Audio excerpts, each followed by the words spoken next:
오늘 말씀의 제목은 야곱의 선택과 하나님의 구별, 이러한 제목입니다. 우리가 지난 주일에 하나님의 낯선 부르심 앞에 순종하는 야곱의 이야기를 살펴보았습니다. 오늘은 이어지는 야곱의 선택 이야기입니다.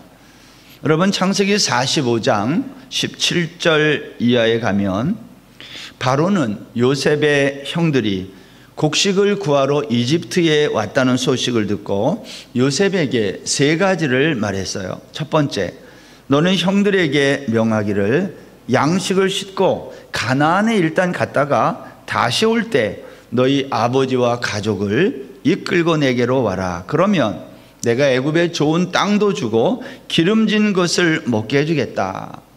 이게 첫 번째예요. 두 번째, 내가 이집트의 수레를 줄 건데 그거 가지고 가서 너희의 처자식과 아버지를 모시고 와라. 이게 두 번째.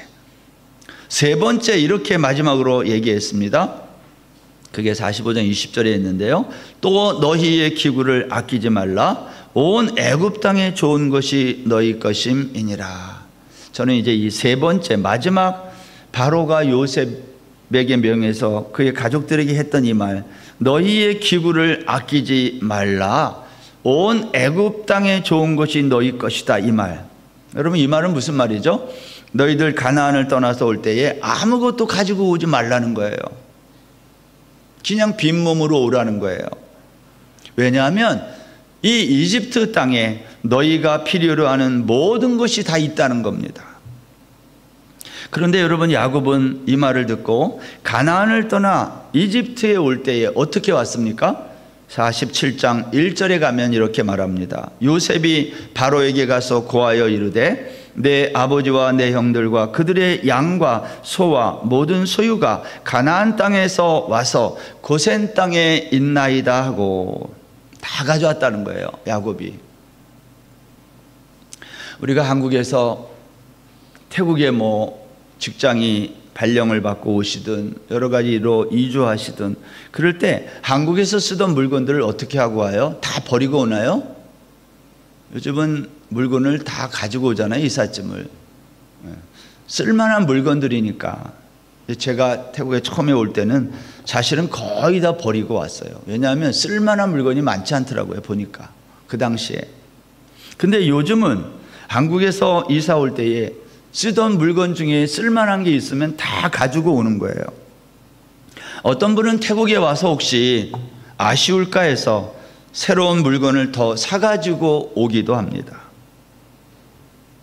여러분, 야곱의 경우는 어땠을까요? 야곱은 가나안에서 헤브론에서 살다가 이집트로 내려올 때에 야곱은 자기가 쓰던 모든 것들을 가지고 오지 말라고 했음에도 불구하고 다 가지고 왔다는 거예요. 여러분, 극심한 기근으로 인해서 가나안은 경제가 엉망이었을 겁니다. 쓸만한 물건이 없었을 거예요. 가나안에서 쓰던 것을 이집트로 가져오면 사실 그것은 쓰레기에 지나지 않았을 것입니다. 왜냐? 훨씬 더 좋은 물건들이 이집트에 다 있기 때문에. 그런데 야곱은 가나안을 떠나면서 자신의 모든 소유를 다 가지고 왔다고 말합니다.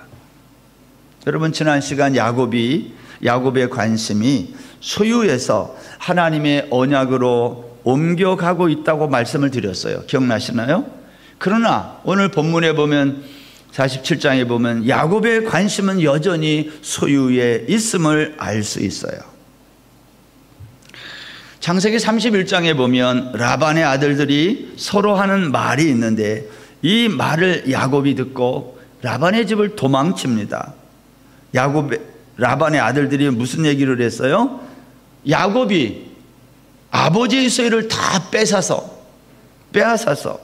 자기의 재물로 모았다고 하는 말을 들은 거예요. 야곱 때문에 우리 아버지가 재산을 다 뺏겼다는 거죠.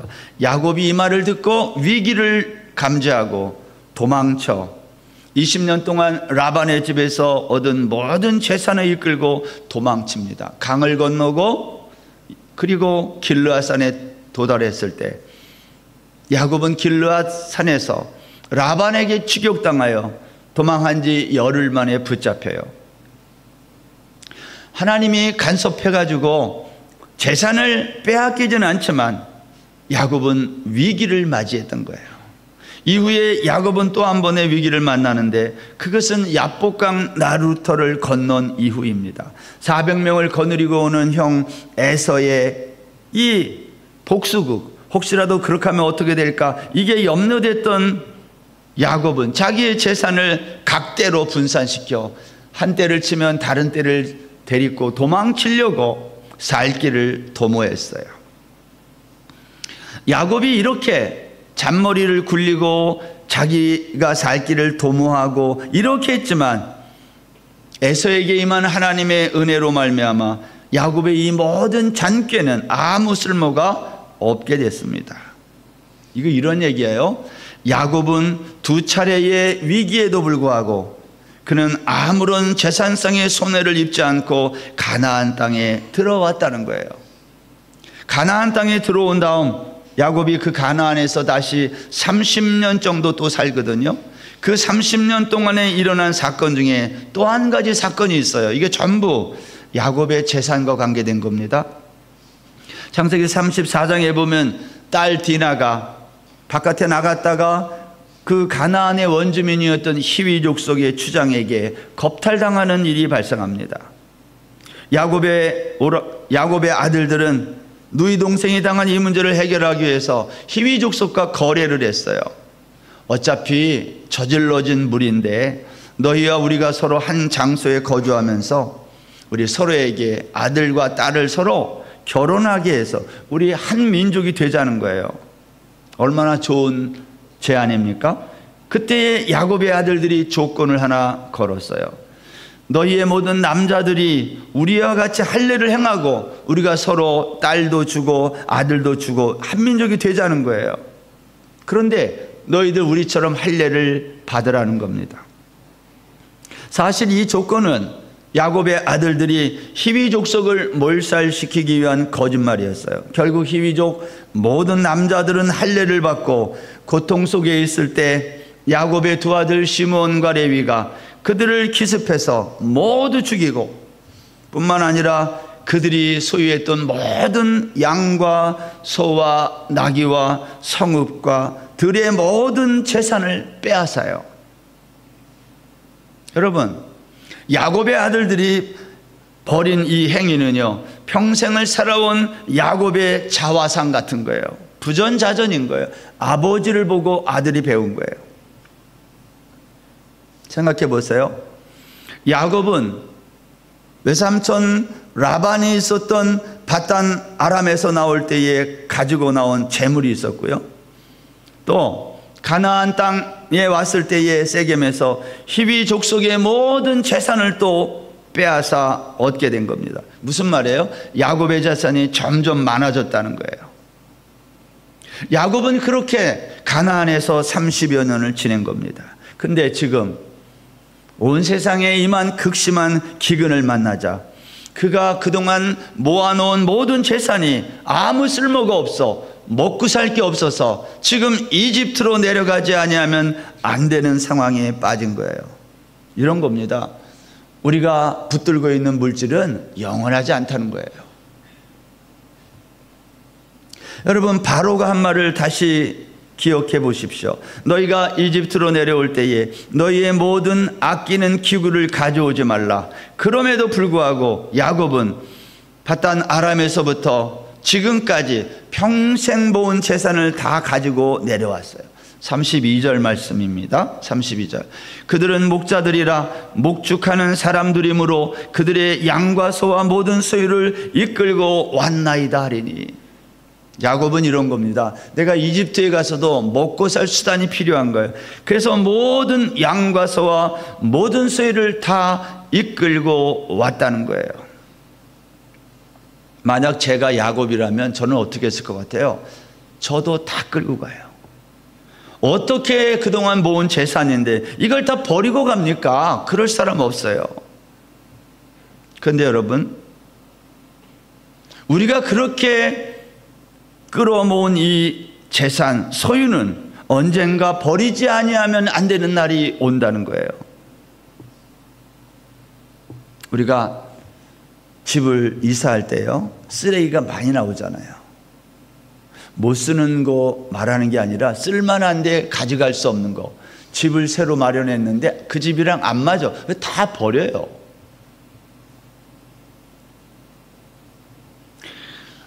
여러분, 세상에서 집을 이사해도 쓰레기가 많이 나와요. 다 버려야 돼요. 그런데 우리가 이 세상을 떠나 천국으로 이사하는 날이 올 때에 우리가 이 세상에서 가져갈 수 있는 게 뭐가 있겠어요? 우리가 이 세상에서 아끼던 모든 물건이 전부 쓰레기가 될 것입니다. 사실 우리가 아끼는 이 세상의 모든 물건은요, 쓰레기인데 정확하게 말하면 먼지 덩어리예요. 어떻게 보면 우리가 소유한 모든 것들은 거대한 먼지 덩어리에 지나지 않습니다. 그런데 우리가 이 거대한 먼지 덩어리를 날마다 닦고 갈고 광내며 살아요. 제가 어렸을 때 딱지치기, 구슬치기를 잘했어요. 그래서 저녁마다 저의 낙이 뭐냐면 딱지가 얼마나 늘어났나, 구슬이 몇 개가 더 늘어났나, 이게 저의 즐거움이었어요. 이제 어른이 됐어요. 제가 지금 딱지 가지고 세지 않고 구슬 가지고 세지 않아요. 아이템만 바뀌었지 똑같아요. 제가 가지고 있는 물건 중에 제 거라고 할 수 있는 게 노트북 정도입니다. 전화기 정도. 근데 여러분, 제가 노트북을 지금까지 여러 대를 쓰고 버리고 이렇게 했어요. 근데 어느 날 집에 보니까 제가 옛날에 쓰던 노트북이 그냥 있는 거예요. 혹시나 해서 놔뒀는데 지금까지 있어요. 버려야 되는데 그걸 못 버려요. 냉장고가 고장났어요.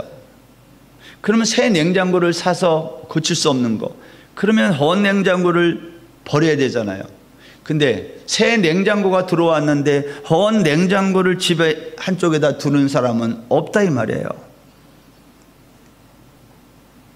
여러분, 세상의 모든 물건이 마찬가지예요.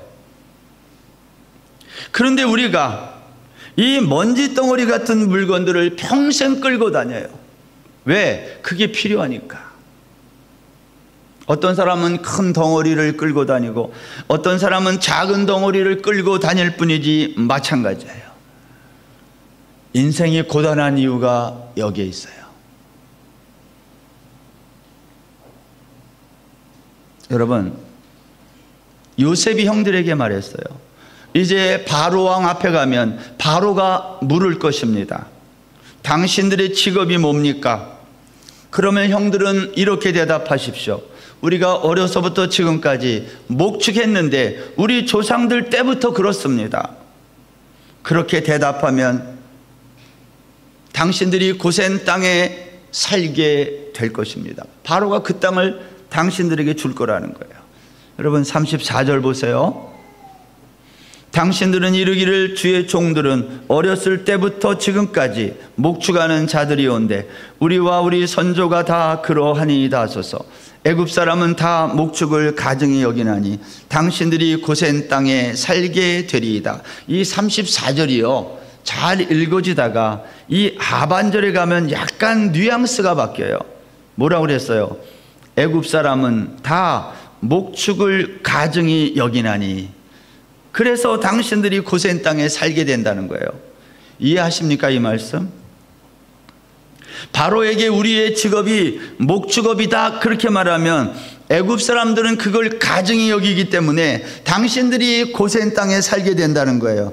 요셉이 이렇게 말하는 이유가 뭐예요? 요셉이 왜 형들에게 이런 걸 말해줄까요? 직업이 뭐냐고 물으면 목축업이라고 하라는 거예요? 하지 말라는 거예요? 목축업이라고 하면 안 된다는 거예요. 그 사람들이 싫어하니까. 그런데 야곱의 형들은 바로가 직업이 뭐냐고 물을 때 목축업이라고 대답해요. 야곱이 그렇게 대답해요. 왜 싫어한다고 했는데도 그렇게 대답했을까요? 저는 이것이 야곱의 선택이라고 생각해요. 야곱은 아들들에게 얘기했을 거예요. 바로가 그렇게 물으면 우리의 직업이 목축업이라고 얘기해라. 이건 바로의 선택이에요. 왜냐하면 야곱은요, 애굽인들과 떨어진 장소에, 또 애굽인들이 싫어하는 그곳에, 그러면서도 요셉의 돌봄을 받을 수 있는 곳, 그 곳에 내 정착하고 싶었어요. 이게 야곱의 선택이에요. 우리 같으면 애굽에서 가장 노른자의 땅, 가장 땅값이 비싸게 나가는 거기를 달라고 그럴 건데, 야곱은 그렇게 하지 않았어요. 변두리 땅, 쉬운 말로 하면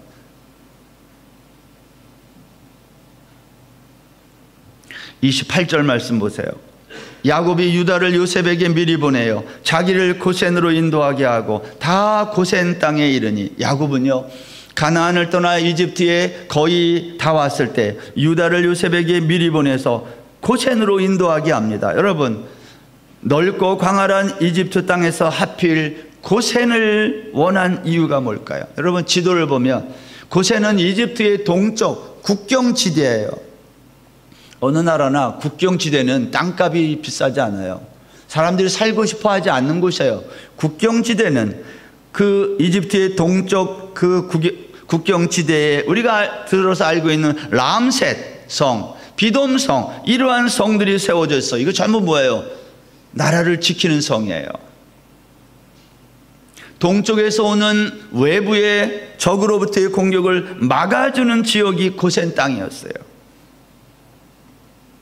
따라서 가나안에서 떠나서 오게 되면 제일 먼저 만나는 게 국경지역이에요. 여기가 고센입니다.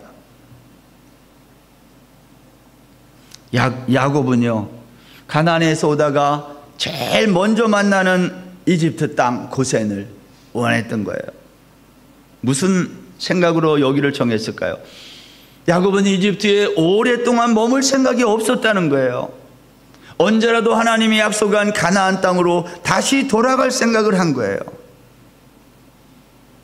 여러분, 야곱은요, 이집트의 총리 요셉의 아버지예요.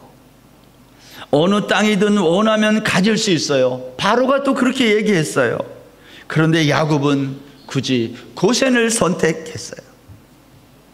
야곱은 하나님의 언약의 말씀을 기억한 거예요. 하나님이 주신 땅은 이집트가 아니라 가나안이었어요. 지금은 어쩔 수 없어서 이곳에 왔지만 기회만 되면 다시 약속의 땅으로 돌아가겠다는 거예요. 야곱을 가만히 보면 헤브론에서 살다가 브엘세바로 내려왔다가 브엘세바에서 지금 고센으로 온 거예요. 이게 전부 남쪽이에요. 이집트 쪽입니다. 헤브론, 브엘세바, 고센. 야곱은 고센에 정착하면서 무슨 생각을 한 거예요? 이 땅은 언젠가는 떠나야 할 땅임을 알고 여기를 선택하면서 사람들에게 자기의 의중을 드러낸 거예요. 나는 언제든지 여기를 떠날 사람이야. 그걸 보여준 선택이 고센 땅이었어요. 주변 사람들에게 저 사람은 여기에 오래 살 사람이 아니야 라는 이미지를 심어준 거예요. 바로에게. 여러분, 우리가 이 세상에서 지금은 이렇게 살지만 우리는 이 땅에 영원히 살 사람들이 아닌 거예요. 우리는 저 하늘에서 하나님과 영원히 살 하나님의 백성입니다. 이것을 믿느냐는 거예요. 우리가 매 주일마다 교회에 오지만 이것을 믿고 오느냐는 거예요.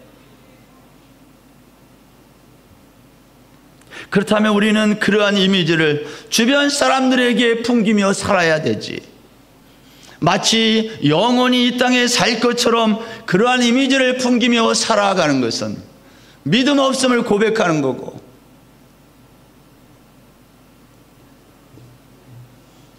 아쉽게도 우리가 그렇게 하지 못할 때가 많다는 거예요.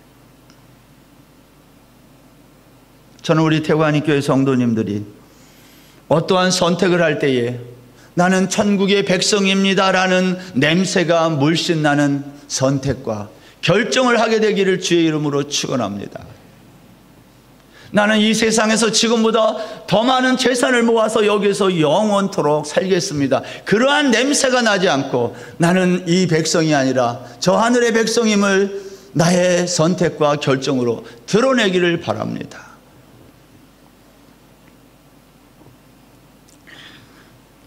오늘 본문 28절에 보면 야곱이요 이집트에 가까이 왔을 때 유다를 미리 요셉에게 보내서 우리를 고센으로 인도해 달라고 부탁합니다. 근데 여기 미리 요셉에게 보냈다 할 때 이 미리라는 이 단어가 히브리 말은 파님이라는 단어인데 얼굴이라는 뜻이에요. 왜 야곱은 유다를 미리 요셉에게 보냈을까? 다시 말해서 유다를 자기 가족의 얼굴로, 대표로, 전령으로 보냈다 그 뜻이에요. 일반적으로 집안의 대표는 장남이 해요. 루벤 아니면 시몬, 레위, 이게 1, 2, 3 첫째부터 셋째거든요. 유다는 넷째 아들이에요. 유다가 가야 될 이유가 없어요. 장남이 아니니까. 그런데 야곱은 넷째 아들 유다를 보냈어요. 왜 유다인가 하는 거예요. 야곱의 입장에서 유다는요 야곱의 마음을 가장 아프게 한 아들이에요. 다 마찬가지지만 그 중에서도. 왜냐하면 유다는 야곱이 그렇게 사랑하는 요셉을 구덩이에서 꺼내가지고 노예 상인에게 팔자고 제안한 사람이며 그 사실을 지난 22년 동안 야곱에게 감추고 말하지 않았어요. 이게 불효한 거죠. 아버지의 마음을 아프게 했어요. 또한 유다는요 창세기 38장에 보면 자기 형제들로부터 떠나 가나안화 되었을 때, 이거 38장 설교할 때 한 얘기니까 기억이 나시면 좋겠는데, 유다는 형제들로부터 무슨 이유인지 모르지만 집을 가출해 가지고 가나안화 되었어요. 그때의 가나안 사람 수아의 딸과 동침하여 아들 셋을 낳습니다. 유다는 이 아들 셋, 그 중에 장자 엘을 위하여 며느리를 맞이하는데 그 며느리의 이름이 다말이에요. 근데 장자 엘이 불행하게 죽고 관습을 따라 둘째 오난과 동침시켜요. 근데 오난도 죽어요. 이제 남은 아들 셀라가 남았는데 너무 어리고 또 형들처럼 죽으면 집안이 대가 끊기니까 유다는 어떻게 했어요? 며느리 다말을 친정에가 있으라고 하고, 그리고 어느 날 유다의 아내마저 죽습니다. 무슨 말이에요? 유다는 더 이상 자손을 이을 수 없는, 낳을 수 없게 됐다는 거예요, 아들을. 이 사실을 며느리 다말이 알고 유다의 가문을 잇기 위해 자신의 몸을 창녀로 변장하여서 시아버지 유다와 동침하여 쌍둥이 아들을 낳았어요. 그게 베레스와 세라예요. 여러분, 오늘날 같으면 저놈이 인간이냐 짐승이지 하면서 유다는 그 사회에서 매장되었을 것인데 당시 사회의 관습은 그렇지 않았어요. 여러분, 유다는 자신의 이런 과거 때문인지 몰라도 극심한 기근 날이 닥치자 먹을 것을 구하기 위해서 야곱을 설득하고 베냐민을 데리고 이집트에 내려갔어요. 유다가 한 일이에요. 내려갔다가 요셉의 모략에 빠져서 베냐민의 자루에서 은전이 발견되었을 때 자신이 대신 인질로 남을 테니 베냐민을 풀어달라고 요셉에게 간청합니다. 오늘 본문 28절에서 야곱이 유다를 집안의 대표로 요셉에게 보낸 것은 유다가 야곱 집안의 실질적인 장남이라는 것을 드러내는 거예요. 오늘 본문에는 또 29절에 이러한 말씀이 있습니다. 요셉이 그의 수레를 갖추고 고센으로 올라가서 그의 아버지 이스라엘을 맞으며 그에게 보이고 그의 목을 어긋맞춰 안고 얼마 동안 울매 그랬어요. 요셉은 한 나라의 총리였지만 가족을 만나는 일이기에 아버지를 만나러 고센에 왔어요. 애굽 사람이 가증히 여기는 곳에. 야곱과 요셉이 헤어진 지 22년 만입니다. 두 사람이 목을 어긋맞춰 안고 얼마 동안 울었어요. 여기 어긋맞춰 안고라는 히브리 말은요, 이렇게 포옹했다라는 뜻이 아니라 두 사람이 바닥에 떨어졌다, 마치 싸우듯이. 야곱과 요셉은 22년 만에 만나면서 너무 감격하고 감정이 차올라서 마치 싸우듯이 끌어안다가 바닥에 떨어져 엎어졌다는 거예요. 그리고 한참 동안 울었다는 거예요. 여러분 기억하십시오. 야곱은 야복강을 건널 때에 어떤 일이 있었어요? 절뚝발이가 됐어요. 야곱은 평생 지팡이를 짚고 다니는 사람이에요. 요셉은 아버지가 절뚝거리며 자기에게 오는 모습을 보고 더 울었을지 몰라요. 그게 목을 어긋맞춰 안았다라는 히브리 말이에요. 바닥에 떨어졌다, 뒹굴렀다. 여러분, 요셉을 끌어안다가 바닥에 넘어지고 한참을 붙들고 우는 초로의 노인은 130세의 야곱입니다. 그는 형과 원수처럼 지내다가 21년 만에 화해했고, 딸 디나가 이방인에게 겁탈당하는 일을 당했고, 그 일로 인해서 가나안 원주민들과 자기 아들들 사이에 살인과 약탈이 자행될 때 그것을 목격했던 사람이에요. 설상가상으로 사랑하는 아내 라헬이 베냐민을 출산하다가 죽었어요. 야곱은요, 사랑하는 아내가 낳은 아들 요셉에게 집착해야만 했어요. 저는 야곱이 이해가 돼요. 우리 중에도 누군가에게 집착하는 사람들이 있어요. 그게 자녀가 됐든 누가 됐든 저는 이해가 가요. 사람은 얼마든지 그럴 수 있어요. 그것으로 인해서 형제들 사이에 골이 깊어졌고, 어느 날 그 아들이 짐승에게 잡아먹혔다는 형제들의 거짓말을 듣게 됩니다. 믿게 됩니다. 왜냐하면 피에 젖고 찢겨진 채색 옷이 증거물로 있기 때문입니다. 야곱은 22년을 이 슬픔 속에 살았어요. 그런데 그렇게 잊혀졌던, 죽은 줄로만 알았던 요셉이 살아나 지금 눈앞에 나타난 거예요. 야곱을 생각해 보세요. 지난 50여 년의 세월이 주마등같이 지나갔을 것입니다. 형을 두 번이나 속인 일, 외삼촌 라반과의 갈등, 기근으로 양식을 구걸해야 하는 절뚝거리면서 여기까지 온 자신의 모습을 보면서 야곱은 지난 날이 회한이 되어 가득 차올랐을 거예요. 그동안 장자로서 멋지게 살아보기 위해, 먹고 살기 위해 아등바등 읽어놓은 삶의 터전을 기근으로 인해 일순간에 다 잃어버리고 여기까지 온 거예요.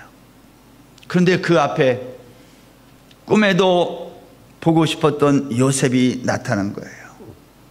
야곱이 30절에서 이렇게 말합니다. 지금 죽어도 내가 족하다. 내가 너의 얼굴을 봤으니 나는 이제 죽어도 한이 없다. 그런 말 아닙니까? 사랑하는 여러분, 이렇게 야곱의 가족이 이집트의 고센 땅을 선택하여 도착했는데, 오늘 창세기 기자는 그 가족의 명단을 70명의 이름을 자세하게 기록해요. 8절부터 25절까지. 여러분 26절 보세요. 야곱과 함께 애굽에 들어간 자는 야곱의 며느리들 외에 66명이니 이는 다 야곱의 몸에서 태어난 자이며, 애굽에서 요셉이 낳은 아들은 2명이니 야곱의 집사람으로 애굽에 이른 자가 모두 70명이었더라. 우리는 앞으로 이 70명의 이야기를 계속하게 될 것입니다. 이집트에 내려온 야곱의 식구는 모두 70명, 야곱의 몸에서 태어난 자식 66명, 그리고 아마도 야곱의 며느리 4명을 포함해서 70명이 아닐까 생각해요. 출애굽기 1장 5절하고요, 신명기 10장 22절에도 보면 70명이 내려갔다 돼 있어요. 그런데 이것과 좀 다른 숫자가 사도행전 7장 14절에 있어요.